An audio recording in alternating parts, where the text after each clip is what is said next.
Hey, what's up everyone? This is Anthony from Anthony's Customs, and for this review we are looking at the SH Figuarts Harley Quinn. This is obviously the Injustice version of her, and it's a pretty cool figure. In fact, if you guys remember, when I reviewed this guy and Batman, I wasn't super impressed. This guy was a little bit better than Batman, but they left a little bit something to be desired. This Harley Quinn figure pretty much makes up for all that, so it's kind of a good thing. Let's look at the figure real quick. She stands about 15 centimeters tall, stands about 6 inches tall, so definitely has some decent size to her. I guess I should show you guys the package. Most of the time you guys like that. So here's the package. Shows Harley Quinn there. Nice window with some writing across the front. You know, pretty standard SH Figuarts packaging. Looks nice. Pretty cool. Alright, and she comes with a bunch of accessories. I guess, I don't know, you guys tell me. I haven't really decided on if I like doing the accessories before the figure or the figure before the accessories. Nobody's really ever commented on it either way, so I'm not sure. You guys can let me know in the comment section below. For this figure, I'm gonna go with the figure first because I'm already holding it in my hand. So, she has a ton of sculpt work on her. If you look at her arms and her jacket and her hair and her pants and her boots, lots of nice sculpt work. Very detailed, looks really good. And as far as I can remember, it's pretty game accurate. I didn't pull up any renders of the character or anything. I don't have the game anymore to check. But it looks pretty darn accurate, and I do like it a lot. Paint-wise, also equally satisfied. There's really no problems I can find with the paint. Everything looks good. All these different, we have reds and blacks and grays and browns and silvers, gold.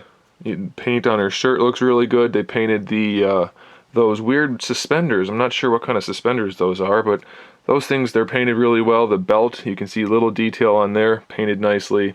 The writing on the back of her jacket looks, let's get these out of the way so the camera can focus.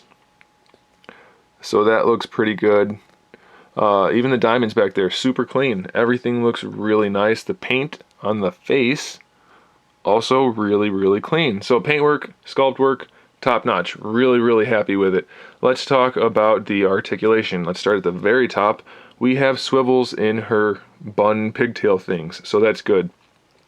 That will allow you to pose them pretty much however you want to. If that's not enough, we have ball hinges here to connect these things that are over her hair, whatever you want to call those. They look a little bit like jalapenos, but they are not. And of course, jalapenos are not black and red. But we have a swivel at the top and the bottom of each joint, and we have the hinge. So if you can't pose this hair the way you want to pose it, then too bad, you're not trying hard enough. The neck, I actually didn't look at the neck yet. Let's take a look at the neck if I can pop the head off carefully.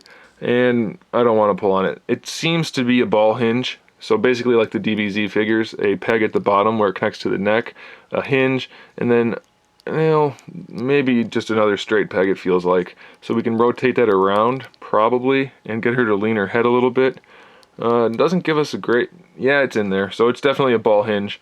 2 pegs, and then the ball hinge in the middle. So you'll be able to pose the head however you want to. I couldn't really tell because they didn't leave much of a gap, which is a good thing as far as sculpt and looks go. So I'm happy about that. You can still definitely pose her more than enough. So that's pretty awesome. While we're here, that hair does look really nice. They did a good job of sculpting it. Enough realism with a little bit of that comic-iness. Looks good.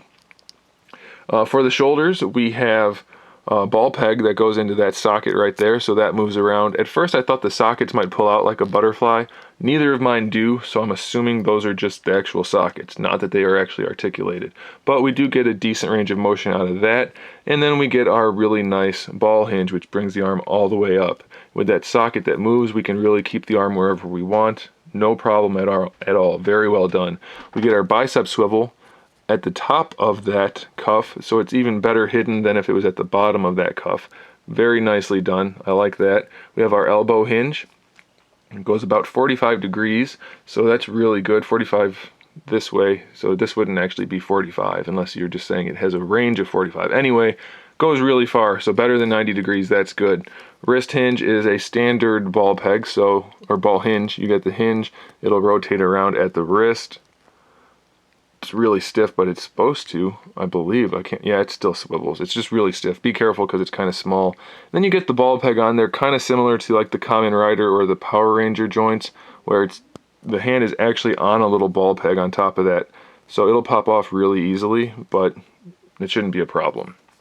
For the torso, it feels just like a single ball peg, and this is technically soft plastic, but we don't get very much range of motion at all. So that's a little disappointing.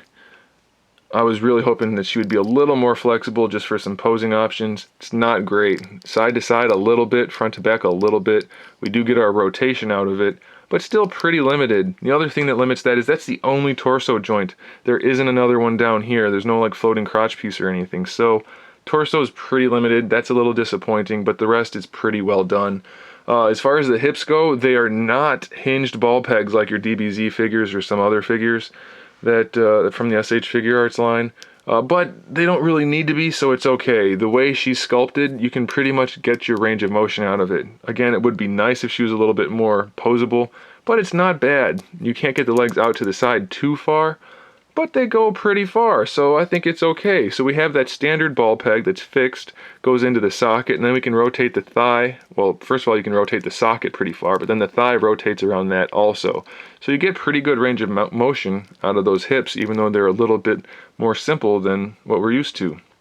These knives are fixed here. I'll get to this knife once we get below the knee. The knee is just a single joint, very similar to Figma's. I haven't seen a Figuarts figure with a joint like this before in the knee. Maybe it exists, but I haven't seen it. Either way, it looks good and it works well, so I can't really complain. The only issue is, as you guys know from Figma's, you see that joint from the side. It's kind of obvious, but it does work well, so I'm gonna let it slide. I think it's okay.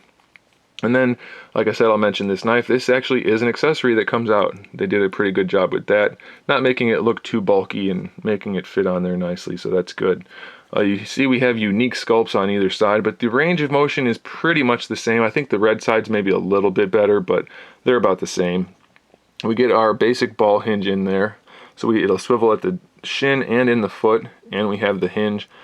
Could use a little bit better range going forward and back, but we can get a pretty nice ankle rocker out of it. Takes a little bit of finagling, but you can do it right there. That wasn't a good example. It's easier on the red side, I think, but you can, well, maybe it's not that great. I felt like it was better when I was previewing the figure, but it's not bad. You can play around with it. The plastic's mostly soft down here, so you should be able to get an ankle rocker going. No big deal.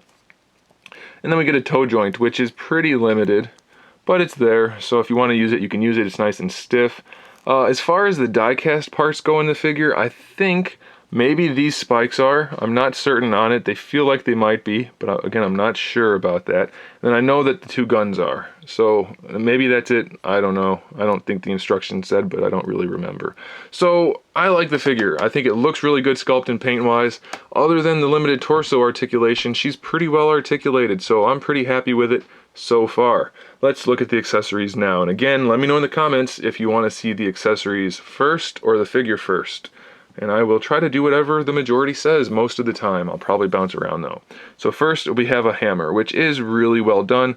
Hollow hammer, 2 pieces, snaps around over the handle. That's how most of these type of hammers are made for, whether DCUC or DCC or whatever it is. They did a good job with it though. The target on either side is painted really well.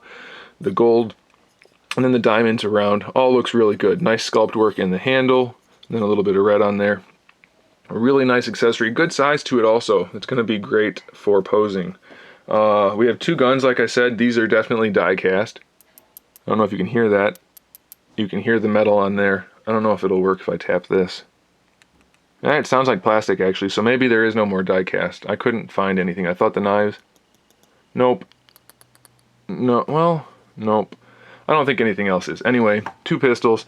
Not the most detail in the world, but they look pretty good and the handles are painted and she can hold them well. So let's talk about the hands. We have 2 pistol holding hands, which the hands aren't painted super great, but they're not bad.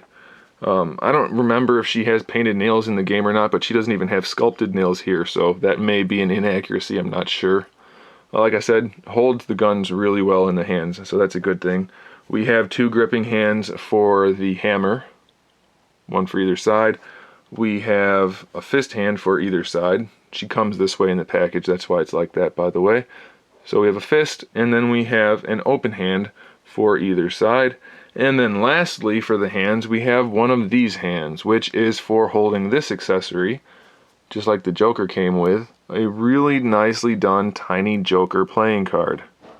see if I can zoom in a little bit on that so you can see the detail. It's probably going to look pixelated, but they still did a really good job. And I still can't get over the clarity on this camera. Best purchase I ever made. So there's the back of the playing card. You can even see it's got some green in there mixed with the purples and gold. Very nicely done. And then this hand, let's zoom out a little bit. You can just slide the card in there carefully so you don't bend it. And it pinches just enough to hold the card in place. So you shouldn't really have to worry about it messing up the card at all. So that's pretty cool. And then lastly, we have some alternate faces. The one she comes with in the package is this really kind of menacing, smiling face, which is nice. And then we get just a normal, standard, straight face. And then lastly, we get this hammer swinging face, which looks really familiar if you played the game. I'm pretty sure they took this expression right out of the game. So that's pretty cool, and I'll show you guys those in the photos at the end. And real quick, let's zoom in on the face just so you can see the detail in the eyes and everything. Very, very well done. I do like this figure a lot. Here's a quick look at her with Joker as far as scale goes, but again, I'll put them in a photo together so you can see what that looks like. He's a little bit taller, definitely a little bit bigger. Probably fairly scale accurate, I would say. So there it is, guys. This figure should be in stock at BBTS pretty soon, so click that link in the description and get yourself one before they sell out. I do recommend it. I like this figure the best out of the bunch so far. I'm hoping that Superman is a good figure, but I don't like Superman that much, so I'm kind of hoping she's the best. But easily better than Batman and pretty easily better than Joker. Definitely recommend her. Thanks for watching, guys. Make sure you subscribe to the channel so you can see my upcoming figure reviews, custom figures, and other good stuff. And in the meantime, keep collecting.